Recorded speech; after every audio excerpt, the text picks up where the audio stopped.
സംഘർഷഘടന the art of warfare. First of all പറയാം, ഈ cinema ഇന്ന് രാവിലെ മുതലാണ് തിയേറ്ററുകളിൽ റിലീസാവുന്നത്. അതും വളരെ കുറച്ച് ഷോസ് ആണുള്ളത്. ഞാൻ അതിന് മുന്നേ റിവ്യൂ ഇടും. അതിന് കാരണം ഞാൻ ഈ സിനിമ കണ്ടത് ഫെസ്റ്റിലാണ്. കോട്ടയത്ത് ഒരു ഫിലിം ഫെസ്റ്റ് ഈ മാർച്ചിൽ നടന്നു. ഞാൻ അവിടെയാണ് ഈ സിനിമ കണ്ടിട്ടുണ്ടായിരുന്നത്. കൃഷാന്ത് എല്ലാവരുടെയും ഫേവറേറ്റ് ആയിട്ടുള്ള ഡയറക്ടറാണ്. അതായത് അദ്ദേഹത്തിൻ്റെ സിനിമകൾ എത്ര പേര് കണ്ടിട്ടുണ്ടെന്ന് എനിക്കറിയത്തില്ല, പക്ഷെ കണ്ടിട്ടുള്ളവർക്ക് അദ്ദേഹം ഭയങ്കര ടാലൻ്റഡ് ആയിട്ട് ഉള്ള ആളെന്ന് ഈസിയായിട്ട് മനസ്സിലാക്കാൻ പറ്റും. ആവാസവ്യൂഹം അദ്ദേഹത്തിൻ്റെ ആൾക്കാർക്ക് ഇഷ്ടമുള്ള സിനിമയാണ്.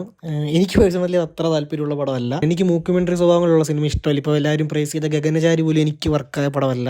പക്ഷേ പുരുഷപ്രേതം 2023 ഞാൻ കണ്ടിട്ടുള്ളതിൽ വെച്ച് ഏറ്റവും ബെസ്റ്റ് സിനിമകളുടെ കൂട്ടത്തിൽ ഒരു 5 എണ്ണത്തിലൊന്ന് പുരുഷപ്രേതമായിരിക്കും. അദ്ദേഹത്തിൻ്റെ അടുത്ത സിനിമയിലെ നായകൻ മോഹൻലാലാണ്. സിനിമയെ പറ്റി പറയുകയാണെങ്കിൽ കൃഷാന്തിൻ്റെ വീക്ക് വർക്കായിട്ടാണ് എനിക്ക് തോന്നിയത്. കൃഷാന്ത് ഇതുവരെ ചെയ്തിട്ടുള്ളതിൽ വെച്ച് ഏറ്റവും ഡൗൺ ആയിട്ടുള്ളൊരു വർക്ക്. ഒട്ടും സ്ക്രിപ്റ്റിൽ ഒരു മികവ് പോലും എനിക്ക് തോന്നിയില്ല. മേക്കിംഗ് പുള്ളിയുടെ സ്റ്റൈലൊക്കെ തന്നെയാണ്, പക്ഷേ വീണ്ടും തെളിയിക്കുകയാണ് ഒരു മേക്കിംഗ് കൊണ്ട് മാത്രം, അതായത് വെറൈറ്റി ആയിട്ടുള്ള വ്യത്യസ്തമായിട്ടുള്ള ഇന്നത്തെ കാലത്തിനോട് അനുയോജ്യമായിട്ടുള്ള കണ്ടംപററി മേക്കിംഗ് കൊണ്ട് മാത്രം ഒരിക്കലും ഒരു സിനിമ ഹിറ്റാവത്തില്ല. ടിനു പാപ്പച്ചനൊക്കെ 8ൻ്റെ പണി കിട്ടത് ചാവേറിലൂടെയാണ്. പുള്ളി അജഗജാന്തരം ഹിറ്റാക്കിയപ്പോൾ ആ ഒരു കോൺഫിഡൻസിലാണെന്ന് തോന്നുന്നു, ഓവർ കോൺഫിഡൻസിലാണെന്ന് തോന്നുന്നു. ചാവേർ ചെയ്ത് 16 പൊട്ടി. അപ്പോൾ സ്ക്രിപ്റ്റാണ് എപ്പോഴും തലവൻ, അതിന് താഴെയാണ് മേക്കിംഗ്. താഴെ എന്നല്ല, പക്ഷേ സ്ക്രിപ്റ്റിനെ ബേസ് ചെയ്തിട്ട് വേണം നമ്മൾ ചെയ്യാൻ. സ്ക്രിപ്റ്റിന് ഒരു ഇത് വേണം, ഇതിലതില്ല.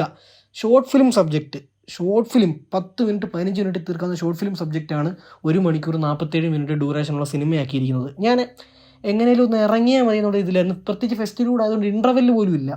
ഇത് തുടക്കം തൊട്ടൊരു 10 മിനിറ്റ് വരെ നമുക്ക് എന്തോ വെറൈറ്റി വരും, ഇപ്പോൾ വരും എന്ന് പറഞ്ഞ് ഇവരിടയ്ക്ക് പിന്നെ ആനിമേഷൻ ഇംഗ്ലീഷ് രീതിയിലുള്ള ഡയലോഗുകളൊക്കെ കയറ്റും.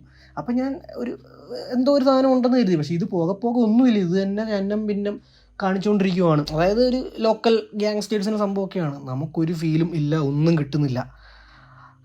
അങ്ങനെ ഇൻ്റർവെൽ ഇല്ലാതെ ഞാൻ സഹിച്ചിരിക്കുവാണ്. മോശം റൈറ്റിങ്, കൃഷാന്തിൻ്റെ വീക്ക് വർക്ക്, ടെക്നിക്കലി കുഞ്ഞു പരിപാടിയാണ്, ചെറിയ ബഡ്ജറ്റ് ചെയ്തതാണ്. അത് ഇദ്ദേഹത്തിൻ്റെ ബാക്കി സിനിമകളും അങ്ങനെയാണ്. പക്ഷേ പുരുഷപ്രേതമൊക്കെ അത് ഭയങ്കര ബ്രില്യൻ്റ് ആയിട്ട് ടെക്നിക്കലി വന്നിട്ടുണ്ടായിരുന്നു. ഇതൊരു ഓക്കെ ടെക്നിക്കലി. പ്രീ ക്ലൈമാക്സ് ഏരിയയിൽ ഒരു ഇത് വരുന്നുണ്ട്, ഒരു ഫ്ലാഷ് ബാക്ക് വരുന്നുണ്ട്. മോട്ടീവ് എന്താണെന്ന് കാണിക്കുന്ന ഒരു ഏരിയ, ഒരു 10-20 മിനിറ്റ് ഉള്ളത്. ആ ഏരിയ കൊള്ളായിരുന്നു. അതുമാത്രമാണ് എനിക്കൊരു എൻഗേജിങ് ആയിട്ട് തോന്നിയത്. വിഷ്ണു അഗസ്തി നന്നായിട്ട് ചെയ്തിട്ടുണ്ടായിരുന്നു. ഈ ഒരു 2 എണ്ണം മാത്രമാണ് ഈ സിനിമയുടെ പോസിറ്റീവ്. അപ്പോൾ ഈ സിനിമയ്ക്ക് എൻ്റെ റേറ്റിംഗ് 1.5 ഔട്ട് ഓഫ് 5 ആണ്. ഇതിൻ്റെ റിവ്യൂ ഞാൻ കുറേ ദിവസം മുന്നേ ഇത് ഇപ്പോൾ തിയേറ്ററിൽ റിലീസ് ചെയ്യണമെന്ന് പ്ലാൻ ചെയ്തപ്പോൾ ഞാൻ ഇടണമെന്ന് കരുതിയതാണ്. പക്ഷേ അപ്പോഴൊന്നും ഇടാതെ എന്നാന്ന് വെച്ചാൽ നേരത്തെ തന്നെ റിവ്യൂ ഇട്ട് വെറുതെ ഇപ്പോൾ 10 പേരെങ്കിൽ 10 പേര് എൻ്റെ വീഡിയോ കണ്ടിട്ട് ഈ സിനിമ നേരത്തെ ജഡ്ജ് ചെയ്യണ്ട, ഇന്നാണ് സിനിമ ഇറങ്ങുന്നത്. അപ്പോൾ ഞാൻ ഇന്ന് കുറച്ച് ഏർലി ആയിട്ട് ഇട്ടെന്നേ ഉള്ളൂ.